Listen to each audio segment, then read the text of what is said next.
In this series, lowimpact.org talks with people working to build a mutually owned, democratic, decentralised economy that builds community and doesn't destroy nature. We want to increase collaboration to bring about system change. Find links to the sites mentioned in the videos in the description below. Join the conversation by liking, commenting and subscribing to our channel. So I'm interviewing so many great people who are doing really fantastic, sustainable, cooperative things in their communities, from social care co-ops to cycle courier co-ops and housing co-ops and IT co-ops. And it's just, I'm sort of obsessed about how to knit this sort of new economy together. And exactly what is this new economy? For me, it's sort of mutually owned and decentralized. But I'm interested in how we become each other's customers and grow the sector. Yeah, I mean, you want to talk about mutual credit because it's the only thing on your mind most of the time. Most of the time, yes. I mean, I think people like you should have much more influence in the energy sector. And it's the same with the people I know in the food sector and the housing sector and the finance sector and everything else. I know the people who are doing the good work. They're building institutions that are mutually owned and or decentralized. And yeah, how do we get them to trade with each other and hopefully, from my point of view, in mutual credit? I mean, for me, mutual credit is to Barclays Bank what community energy is to E.ON. You know what I mean? It's the community way of doing things. And I think we can get more and more of what we need from community-based businesses and organizations, including energy and housing and food and transport and clothes. And I mean, I think there's a need for people to have options, you know, and yes, at the same time we need a kind of a cultural discussion which makes it. It's interesting. I was reading The Guardian the other day, and a columnist said, "Oh, what did she do? She said that she was getting off Amazon Prime." Oh, I read it. Yes, and one of the comments said, for somebody whose journalistic output could charitably be described as sanctimonious, how did it take you so long? You know?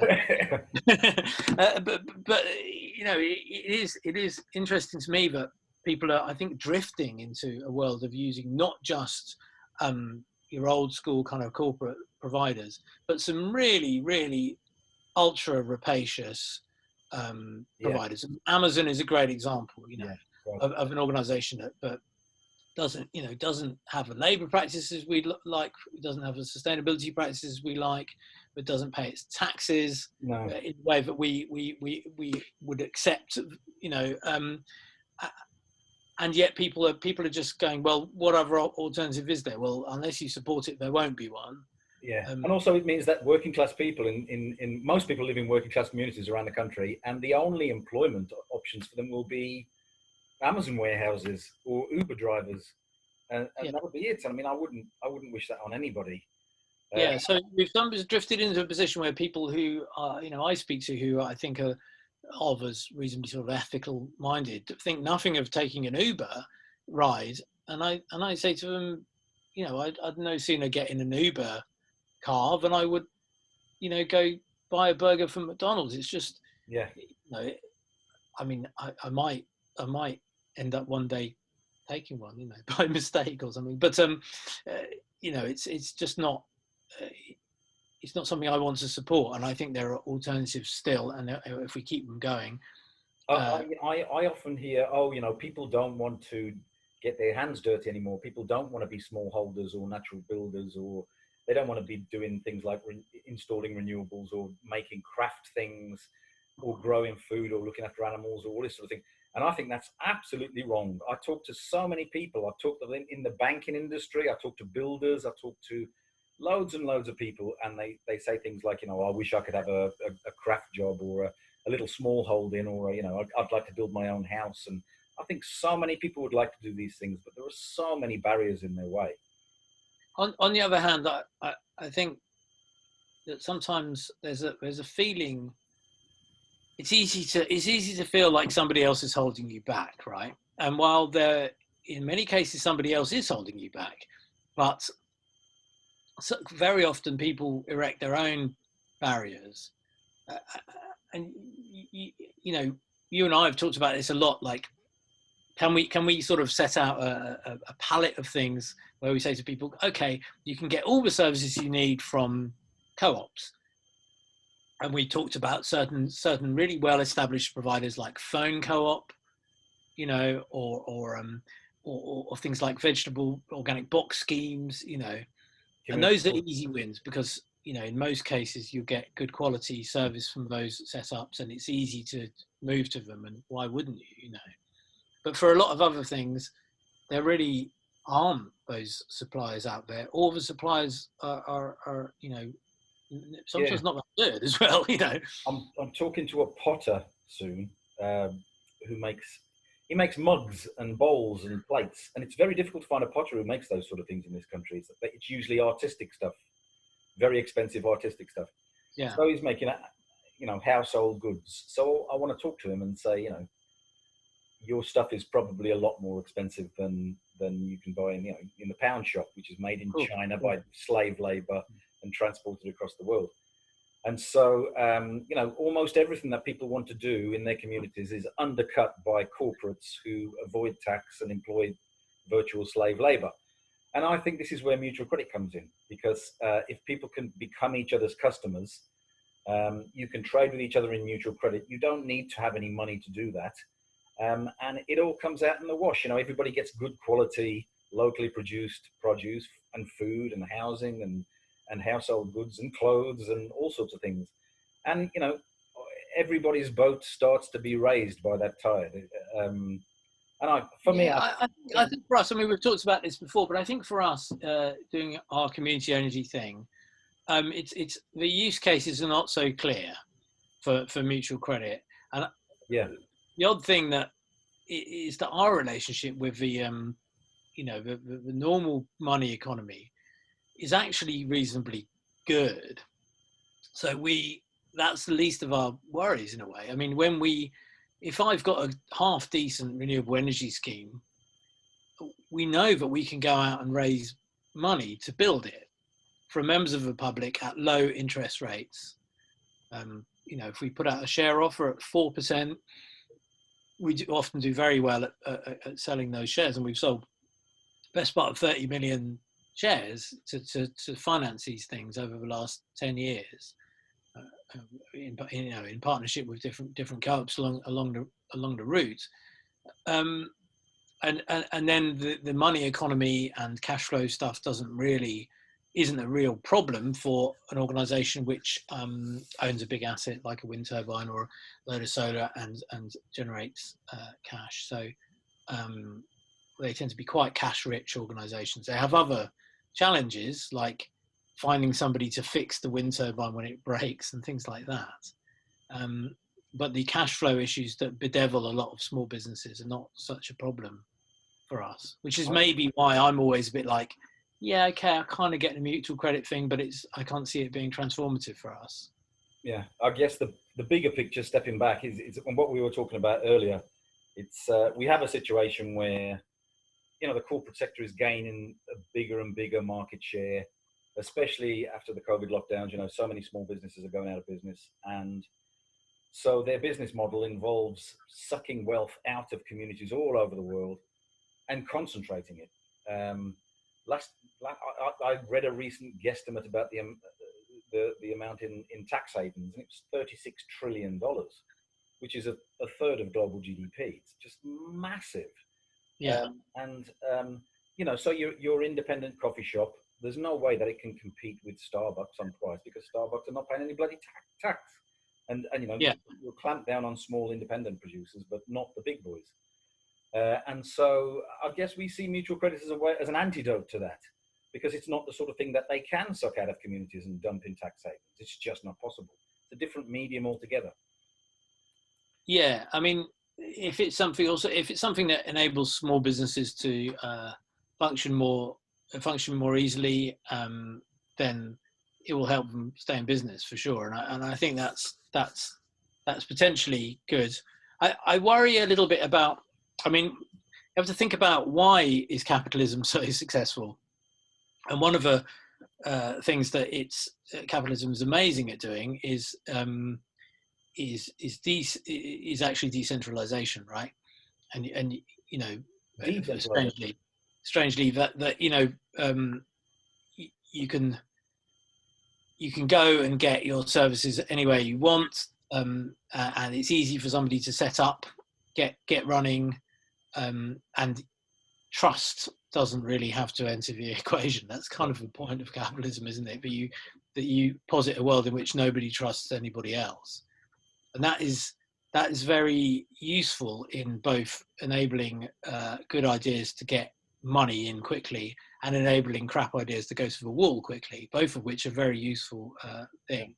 I guess the problem is the fact that it has to, everybody wants a return. Everybody wants more than they put in. And it's got this growth imperative, which basically eats the biosphere. And that's probably the least sensible thing that we could possibly do. And so, you know, I'm always looking for alternatives to that. Yeah, I mean, though it is. I mean, I'm never sure about the solid state economy. It's never clear how you move from one to the other. Or I think a more relevant question is: are we totally sure that we can't fix the immediate problems in front of our face using modified capitalism? That is a very big question. Because if we're wrong about this and we spend our time pushing the wrong thing, history will not. History won't judge us at all because there won't be any history. Well, the problem is the growth imperative, though, isn't it? How do you have capitalism without perpetual growth? Because people always want that. Do you know the CMC versus the MCM economy? And the CMC economy, you do something useful, you get an exchange medium, you exchange it for something else that somebody else has made. Everybody's happy. No growth imperative. But capitalism is you have a pot of money and you're looking for places to invest it so you can make more money. And that more money involves greater spending power, and it will be spent on more cars, more clothes, more flights. And so that sort of, I want a return. I want more money than I put in. That attitude going in sort of, for me anyway, sort of guarantees that you're going to eat the biosphere in the end. Well, it's interesting because, you know, as somebody who's been involved in environmentalism, whatever you want to call it, over the green movement all my life, it took me a long time to end up in this place where I deal with quite a bit of money, you know, and have to get people to invest in things. A lot of protests and things that I did before didn't involve that, but now I have to sort of convince people to give me chunks of their cash, and people have a very kind of pragmatic view of their money. I think that very few people are really looking to try and get rich out of it, and that they certainly don't get rich out of our. It only takes a few, though, doesn't it? It only takes a few, and they do become fabulously rich, and then obviously some of that money will overflow into the political system with lobbyists and money for political parties and jobs for politicians and ownership of the media, and then suddenly the agenda is set, and it's not set by us. Yes, to an extent, it's remarkable how you know, that doesn't completely dominate in all respects. The guys with a lot of money don't actually always get their own way. Still, it is the case. Yeah, we'll see how it goes. I think it's going to move more and more in their direction. But then you look at something like I mentioned offshore wind. I mean, offshore wind in the UK is a massive success story. You know, huge decarbonisation of our grid, and that's been, in fact, quite interestingly pushed by a concoction between, you know, properly rampant venture capital and, of course, a side deal from royalty. You know, in that the Queen owns the seabed and makes a hell of a lot of money for herself out of it as well. So that's a really old school, almost feudal kind of set of circumstances, which is nonetheless delivering something which, you know, the mutual sector never got anywhere near. This is where I see it going. I see it sort of trundling more towards feudalism. When you have a few barons whose net worth is more than $100 billion, more than $100 billion. I mean, that's, you know, it's a different kind of world then. That's not you know, ooh, they're quite rich. Ooh, they can buy a lot of stuff. That's like, they can control the bloody world. It's so much wealth and power. I'd like to get you together with Chris Cook, who's part of the Mutual Credit Services team, and he built the Iran oil bourse, which almost caused World War III until they stepped back from it. And he's got lots and lots and lots of ideas about non-monetary investments and credit obligations and including energy. I'd love to get you together. And on that note, we did get quite a few people together in King's Cross a couple of years ago. Yeah. People in community energy, housing co-ops, worker co-ops. The CEO of the Permaculture Association, Andy Goldring, was there. Pat Connerty was there. People from worker co-ops, IT co-ops, land co-ops, transport co-ops, community supported agriculture. The initial idea was to talk about exactly what I was saying earlier. How do we become each other's customers and grow the sector? And how do we trade in mutual credit? And the emphasis was taken a bit away from mutual credit. But I'd like to give that another go. I'd like to give it another go with a proper focus. Well, you know what? I mean, I think, from my perspective, that was a very, I mean, I was at that meeting. It was a very interesting meeting in terms of who you'd brought together. But I almost felt like I went away with a feeling that you were backing the wrong horse rather than us, because I felt that the conversations I had revealed to me that the mutual sector was in a worse place than I thought it was. I mean, I always think of us little energy co-ops as strugglers on the edge, but a community energy sector employs, you know, hundreds of people in the UK. And then when I was speaking to people who were running community supported agriculture, you know, the national body for it, and it was like somebody who was working, you know, 2 days a week, and that was it. And in fact, their contract was ending. I don't think they have anybody now. You know, they do have somebody. Oh, they do. Great. You know, but it's tiny, isn't it? And I didn't feel that mutual credit was the thing that was going to bring this together. Because I felt that these organisations at this stage could probably grow as we have, with working within a capitalist system, but within a different bottom line. Yeah. I don't feel like I need new money, and I don't feel like they do right now. I feel like we need to build scale, and that part is taking ourselves a bit more seriously. I mean, a lot of co-ops that might be providing services to you are kind of, you know, it's a bit of a leisure thing, isn't it? And they're not necessarily providing the very best service in the very best way. We have to take a look at ourselves and wonder why consumers aren't coming to us. And sometimes it's things that we're doing, right? Why did the co-op bank implode? Well, partly, you know, it's clearly being run by somebody who ought not to have been left anywhere near a bank. Now, how do we let that happen? Looking around for other people to blame, or looking at a monetary system to blame, seems to be slightly beside the point. We could still have a co-op bank. We could be building that now. Nationwide is a successful organisation, isn't it? And it's a mutual building society, you know. So I do feel there's a certain degree of, you know, these things are slightly beside the point for me. And something you were very big on earlier, which I think mutual credit sort of eclipsed for you, is this idea of how do we get that message out? How do we get the message out to people that there are alternatives that supply what they need, and making it tangible for them? I still don't think that work is really being done. Yeah. I guess we'll also have to see what happens to the economy, especially for small businesses and sole traders. The real long-term effects of the lockdowns haven't kicked in yet, and we'll just see how much money there is around. And if there's not much money around, and there is a way for people to keep their businesses alive by trading in a moneyless system, then obviously that's going to have a lot more value for people. And I think that is a really important part of the mutually owned, decentralized economy.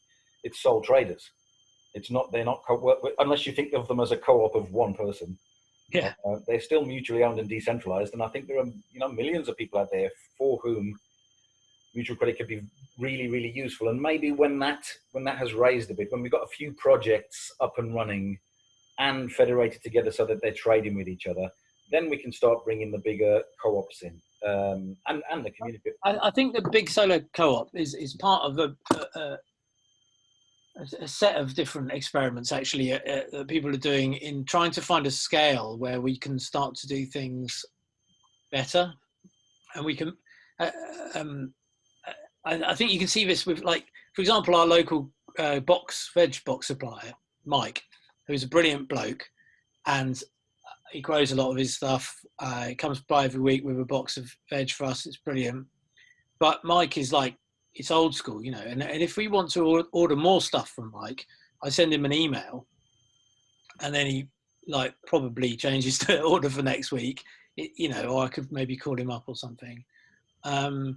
It's a hugely inefficient way of doing it. You know, I can't, if I could get on to his website and say, oh, we need this stuff, we'd order literally 3 times as much stuff from him as we do now. But he hasn't got that. And there's no way I can express my wishes apart from like quite a labor intensive way if it doesn't work very well. So why doesn't he help himself? Well, because he's up till midnight doing his books or fixing his van or growing, you know, crops all the time, isn't he? So where's the scale? And clearly the scale of one shop doesn't really work, and which is why or it's very hard to make work. It's a labour of love for somebody. That's what the Open Food Network are doing. Aren't they? The Open Food Network are providing a web platform for small growers, aren't they? Yeah, so you're starting to see that. And at what scale does it start to become big enough that the service levels work? Well, you know, the wholesalers like Suma and Essential have been around for quite a long time, managed to retain, I don't know Essential particularly well, but in the case of Suma, quite a radical structure, you know, for a very long period of time, and retained a sustainable business. I'm quite interested in, you know, what's the right scale? Can we just find those scales and start working at those scales, and not, there seems to be this idea that we should bash ourselves over the head and make everything work, but sometimes it's easy to work bigger. One thing that really struck me recently was our house is 2 quarry cottages bashed together from the 1860s. It needs insulation. It needs external insulation to make it into a house suitable for now and the future. Who do you get to do that? So there's a local supplier who does external insulation. You know, they work with one system. I wouldn't say they're necessarily like experts in eco stuff. They're a specialized rendering firm, and they're the only one for miles and miles and miles around. And I'm thinking, well, wait a minute. Everybody wants, you know, refurb done on their house, and a lot of people want low carbon refurb. So where's the go-to body for that? It can't be that I'm just having to kind of try and find somebody locally who might do it as a side thing. Yeah. Isn't there a niche for a national body to do this? Yeah, you want registration, don't you? You want to know that people know their stuff and they're properly eco, and yeah. Yeah, and I want a range. I want to be able to go on a website and have a look and really understand the different types of external insulation that are available and work out which is best for us, and then find somebody who can install that and who knows how to install that and has done it before. And so that's a case of the scale being wrong, isn't it? You know, that's something that needs to be taken on a wider scale and delocalized, actually, in order to work well. Yeah. John, I know you've got to go and do the school run, so yeah. I better let you go. I just want to say finally, if anybody wants to get involved with the big solar co-op, if you'd like to see more solar panels on roofs around your town, please go to bigsolar.coop and have a word with John and his colleagues. Yeah. We're really starting to you know, make it possible for people in loads of parts of the UK to get some stuff built locally in a way that seemed like it wasn't going to be possible when feed-in tariffs went. So it's an exciting time, and a lot of the people we're working with are very motivated. They've got their tails up, so it's fun. Fantastic. Thank you ever so much then, John. Thank you, Dave.